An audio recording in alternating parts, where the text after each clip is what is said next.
नमस्कार, स्वागत है आपका खबर बिहार में। आपके साथ मैं हूं अभिषेक कात्यायन। बिहार चुनाव में बीजेपी ने इस बार बेहतरीन प्रदर्शन करते हुए सबसे बड़ी पार्टी के रूप में जीत हासिल की। बिहार विधानसभा चुनाव में बीजेपी की ऐतिहासिक जीत पर पार्टी नेताओं का सम्मान किया जा रहा है। आज बीजेपी के राष्ट्रीय अध्यक्ष जेपी नड्डा डिनर का आयोजन कर रहे हैं। देश भर से बीजेपी के उन नेताओं के लिए डिनर का आयोजन किया जा रहा है जिन्होंने बिहार विधानसभा चुनाव में पार्टी के लिए काम किया। आपको बता दें कि बीजेपी ने बिहार में देश के कई राज्यों से नेताओं की ड्यूटी लगाई थी। इनमें दिल्ली, उत्तर प्रदेश, हरियाणा, मध्य प्रदेश, झारखंड, महाराष्ट्र, गुजरात और राजस्थान के नेता प्रमुख हैं। बिहार चुनाव में बीजेपी ने इस बार बेहतरीन प्रदर्शन करते हुए सबसे बड़ी पार्टी के रूप में जीत हासिल की है।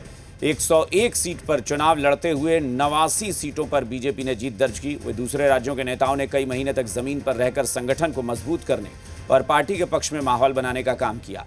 केंद्रीय शिक्षा मंत्री धर्मेंद्र प्रधान को चुनाव प्रभारी, जबकि केंद्रीय मंत्री सीआर पाटिल और उत्तर प्रदेश के उप मुख्यमंत्री केशव प्रसाद मौर्य को चुनाव सह प्रभारी बनाया गया था।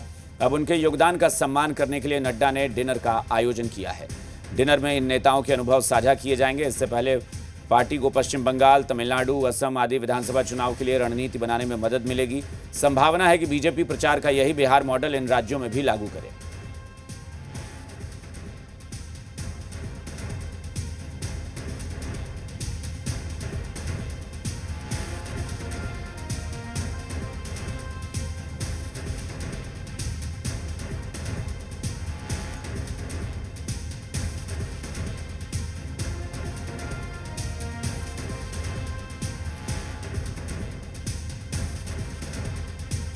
और इस वक्त दिल्ली से जी मीडिया संवाददाता नीरज पांडे हमारे साथ जुड़ गए हैं। सीधा रुख करेंगे नीरज पांडे का। नीरज, बताएं जरा, चूंकि जेपी नड्डा ने ये जो डिनर का आयोजन किया है, इसमें क्या वो बड़े नेता जो प्रभारी या सह प्रभारी रहे हैं ये होंगे, या फिर जो ग्राउंड पर कुछ नेताओं ने, जैसे जमीन मजबूत करने की बात हो रही है कि ग्राउंड पर रहकर काम किया है, तो कितने लोग होंगे लगभग? देखिए, ये बड़ी अच्छी परंपरा भारतीय जनता पार्टी ने शुरू की है। बिहार में जिस तरह से भारतीय जनता पार्टी को सफलता मिली है, और उस सफलता के बाद भाजपा के अध्यक्ष जेपी नड्डा ने उन सभी नेताओं को जो ग्राउंड पर किसी भी विधानसभा में लगे थे, मैंने देखा बहुत छोटे छोटे कार्यकर्ता, अभी मैंने देखा महिला मोर्चा की नेता पूजा कपिल मिश्रा, उनको मैंने देखा। इसके अलावा उत्तर प्रदेश की पूर्व मंत्री थी, मैंने उनको जाते हुए देखा। एक पूर्व सांसद को देखा। ऐसे नेता जो कहीं भीड़ में खो गए हैं, या वो इस बार चुनाव नहीं जीत पाए, या कहीं किसी बड़े पद पर नहीं है, लेकिन उनको चुनाव में लगाया गया था, विधानसभाओं की जिम्मेदारी दी गई थी, और इस विधानसभा चुनाव में अच्छा प्रदर्शन उन सभी नेताओं को जिनको बिहार के चुनाव में किसी भी कॉन्स्टिट्यूंसी में किसी भी काम से लगाया गया था, उन सभी को भाजपा के अध्यक्ष जेपी नड्डा ने अपने आवास पर बुलाया। न सिर्फ प्रभारी, सह प्रभारी, राज्य के दोनों उप मुख्यमंत्री, राज्यों के जो नेता बिहार में काम कर रहे हैं, उन सभी को बुलाया गया है। थोड़ी देर बाद यहाँ गृह मंत्री अमित शाह भी पहुँचेंगे, और वो सभी लोग सभी नेताओं के साथ मुलाकात करेंगे, और मुलाकात के दौरान भोजन होगा, बातचीत होगी, संवाद होगा। अब आप देखिए, ये मध्य प्रदेश के पूर्व अध्यक्ष वी.डी. शर्मा, ये सांसद है, लेकिन इनको भी चुनाव में लगाया गया था, और अब यहाँ पर पहुँचे हैं डिनर करने। इसी तरह अगर आप देखें तो हितानंद जी को देखिए, आप देख सकते हैं मध्य प्रदेश के संगठन मंत्री, वो यहाँ पहुँच गए हैं। इसके अलावा दूसरे जो नेता हैं सब यहाँ पर बारी बारी से पहुँच रहे हैं, और जेपी नड्डा जी के आवास पर डिनर में शामिल होंगे। तो बहुत सारे नेताओं की लंबी चौड़ी लिस्ट है यहाँ पर, एक के बाद एक नेता यहाँ पहुँच रहे हैं, और ऐसे ही गाड़ी से उतरते हैं और अंदर जाते हैं। ये लंबी मीटिंग, क्योंकि देखिए अब बिहार तो ओवर हो गया, लेकिन प्रधानमंत्री नरेंद्र मोदी ने एक नारा दिया है कि बिहार के बाद अगली जो नज़र है वो बंगाल में है। तो ये मीटिंग एक तरह से आप ये कह सकते हैं कि उसकी खुशी है, बिहार जीतने की खुशी है, लेकिन बंगाल की तैयारी का भी एक परिचय है कि यहाँ से आपको एक शुभकामना दी जाएगी, कि आपको बधाई दी जाएगी, आपने बिहार में बहुत अच्छा काम किया, बिहार में आप जीते। लेकिन अब इसी के साथ एक नई जिम्मेदारी आप लेने के लिए तैयार हो जाइए कि बंगाल का चुनाव भी जीतना है, और मुझे ऐसा लगता है सबको आज ही अलर्ट कर दिया जाएगा कि बंगाल में भी आपको इसी तरह डटना होगा। बिल्कुल, और ये आपने बड़ी अच्छी बात कही कि बीजेपी ने एक परिपाटी ये शुरू कर दी है, क्योंकि ये परिपाटी जो है वो कार्यकर्ताओं का हौसला बढ़ाती है।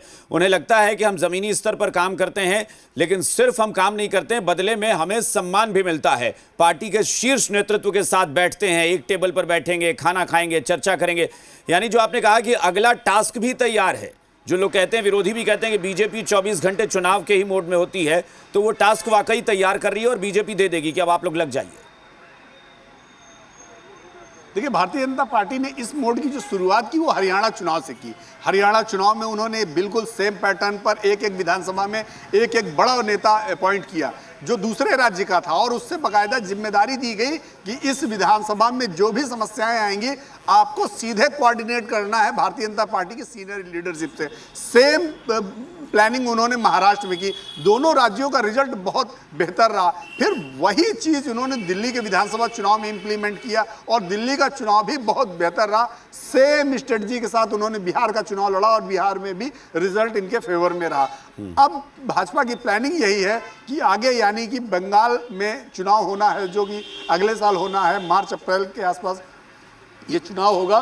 तो भारतीय जनता पार्टी की प्लानिंग है कि बंगाल को भी किसी भी तरह से जीता जाए, और यही कारण है कि बिहार की जीत से गदगद भारतीय जनता पार्टी ने अपने सभी नेताओं को बुलाया है। उनके साथ डिनर करेंगे, उनको बधाई देंगे, उनको शाबाशी देंगे, उनके काम की सराहना होगी और कहाँ कुछ कमी रह गई उसकी भी समीक्षा करेंगे। लेकिन साथ ही एक नया टास्क भी उनके सामने है, बंगाल का चुनाव, और बंगाल जीतना है। इसके लिए भारतीय जनता पार्टी ने बहुत पिछले 3-4 महीनों से उनकी प्लानिंग चल रही, काम चल रहा है। अब इन सभी नेताओं के साथ आज मुझे ऐसा लगता है कि जब बैठेंगे तो उसके साथ ही एक नया निर्देश या संदेश दे दिया जाएगा कि अब आप लोग कमर कस लीजिए, बैग पैक कर लीजिए, और अगले 2 महीने के या 3 महीने के लिए आपको बंगाल भी कुछ करना है, वहीं रहना है, वहां लड़ना है, कार्यकर्ताओं के साथ खड़े रहना है और बंगाल की एक एक सीट को संभालना है। तो मुझे लगता है कि आज बधाई और शाबाशी के साथ एक नया टास्क भी दे दिया जाएगा। अच्छा, एक और, मैं विरोधियों के अब तरफ से अगर सोचूं तो क्या विरोधी ये मानते होंगे कि अब बीजेपी के लिए, बीजेपी के को सामने लेकर विरोधी अब ज्यादा चुनौती उनके सामने पेश आएगी? क्योंकि अभी तक वो कहते रहे हैं, आरोप लगाते रहे हैं कि बीजेपी के लिए आरएसएस का जो कैडर है वो लगा रहता है ग्राउंड पर और काम करता है, इलेक्शन की तैयारी कराता है। अब उसी के पैरेलल बीजेपी अपने पॉलिटिकल पार्टी के जो कार्यकर्ता हैं वो भी एक कैडर तैयार करके ग्राउंड पे लगाना चाहती है कि आप भी लगे रहिए। तो क्या विरोधियों के लिए ये डबल टेंशन वाली बात हो गई कि दो चुनौतियां, एक तरफ तो आरएसएस को कहते हैं, दूसरी तरफ बीजेपी अपना भी कैडर तैयार करके ग्राउंड पे भेजने की बात करती है?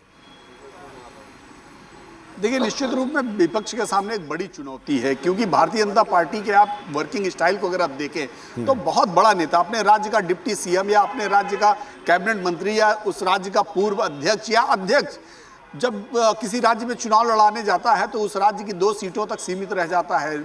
जो पूरे राज्य का संगठन मंत्री होता है उसके हिस्से में 2 से 3 या 4 सीटें आती हैं और उन 4 सीटों पर कंसंट्रेट होकर उसको जिताने की उसकी जिम्मेदारी होती है। तो जब भाजपा का इतना बड़ा लीडर ग्राउंड पर जाकर बिल्कुल एक वर्कर की तरह काम करता है तो दूसरे जो वर्कर होते हैं उनके लिए निश्चित रूप में ऊर्जा मिलती है और वो उसी दृष्टिकोण से काम करना शुरू करते हैं। तो विपक्ष के लिए ये समस्या तो है, चुनौती तो है कि पहले आरएसएस से ही लड़ना पड़ता था, लेकिन अब तो भारतीय जनता पार्टी का कैडर इतना बड़ा हो गया है कि सभी बड़े नेता अपने आप को कार्यकर्ता की तरह फील कराते हैं। तो चुनौती तो है। अगर आप देखें तो देखिए एक के बाद एक कैसे सब बड़े नेता यहाँ पर आ रहे हैं। देखिए अजय जी हैं उत्तराखंड के संगठन मंत्री, ये भी वहाँ पर थे, 2 कॉन्स्टिट्यूंसी देख रहे थे, राज्य के संगठन मंत्री अजय जी, और बिहार में 2-3 कॉन्स्टिट्यूंसियों में ऐसे घूम रहे थे जैसे लगता था कि ये उसी कॉन्स्टिट्यूंसी के हैं। तो जब किसी राज्य के एक बड़े नेता को आप 2 कॉन्स्टिट्यूंसी या 3 कॉन्स्टिट्यूंसी की जिम्मेदारी दे देंगे तो कंसंट्रेशन ज़्यादा हो जाता है। तो निश्चित रूप में विपक्ष के सामने इस समय चुनौती है और ये चुनौती आगे दिन प्रतिदिन बढ़ती जाएगी। और ये बहुत चर्चाओं में रहा इस बार चुनाव में सोशल मीडिया पर ये लगातार ये खबरें चल रही थी कि बड़े बड़े नेता जो दूसरे प्रदेश में बड़ी भूमिका निभाते रहे हैं वो कहीं किसी चौराहे पर किसी विधानसभा क्षेत्र में बैठे हुए दिख जाते थे कि वहां चौराहे पर बैठकर लोगों से बात कर रहे हैं और बीजेपी के लिए वोट की तैयारी कर रहे हैं। यानी वाकई बीजेपी ने कह दिया कि आप बड़े नेता हैं लेकिन आपकी भूमिका यह होगी कि आप 2 विधानसभा सीटें ले लीजिए और वहां पर जाकर आप पार्टी को जिताकर दिखाइए। देखिए यही नहीं, भारतीय जनता पार्टी ने अपने बड़े नेताओं से साफ कहा है कि आप जाएंगे वहां 2 महीने रहेंगे, पार्टी के लिए काम करेंगे, लेकिन उसका खर्च भी आपको ही उठाना पड़ेगा। भारतीय जनता पार्टी में ये अपने आप में बहुत तगड़ा सिस्टम है कि भाजपा के जो सीनियर लीडर्स हैं उन्होंने बाकायदा अपने नेताओं को साफ कह दिया है कि आप नेता हैं पार्टी की वजह से, तो आपको जब पार्टी ने इतना दिया है कि आप सांसद बन गए या राज्य में मंत्री बन गए या राज्य में बड़े पदाधिकारी हैं, तो आप अपने जो आपको जब पार्टी ने बड़ा किया तो आप उसका कुछ पार्टी को भी दीजिए। और पार्टी को देने का मतलब यह है कि आप पार्टी को समय दीजिए, आप पार्टी की कॉन्स्टिट्यूंसी में जाके काम कीजिए। तो ये इस तरह की जो योजना है पार्टी की वो कहीं ना कहीं कारगर साबित हो रहा है। आप देखिए कितने बड़े नेता, ये अपने राज्यों के बड़े नेता, आंध्र प्रदेश के बड़े नेता हैं, सांसद रहे, लेकिन इनको मैंने देखा बिहार की एक कॉन्स्टिट्यूंसी में घूमते हुए। तो ये सब बताता है कि भारतीय जनता पार्टी की जो स्ट्रेटजी और प्लानिंग है वो बहुत डीप रूटेड है, उसको समझना और उसको वो और अब तक ये रहता है कि ये डिनर डिप्लोमेसी जो कही जाती है ना, कि बड़े स्तर पर बड़े बड़े नेता जो है बैठते हैं और रणनीति बनाते हैं, तो अब वहां तक नहीं है। बीजेपी अपने कार्यकर्ताओं को, अपने ग्राउंड पर काम करने वाले नेताओं को भी डिनर का आयोजन करके उनको सम्मानित एक तरह से कर रही है और नए टास्क के लिए उनको जिम्मेदारी भी सौंप रही है कि नई जिम्मेदारी अब संभालिए। बहुत बहुत शुक्रिया नीरज इस पूरी जानकारी के लिए, तस्वीरों के लिए।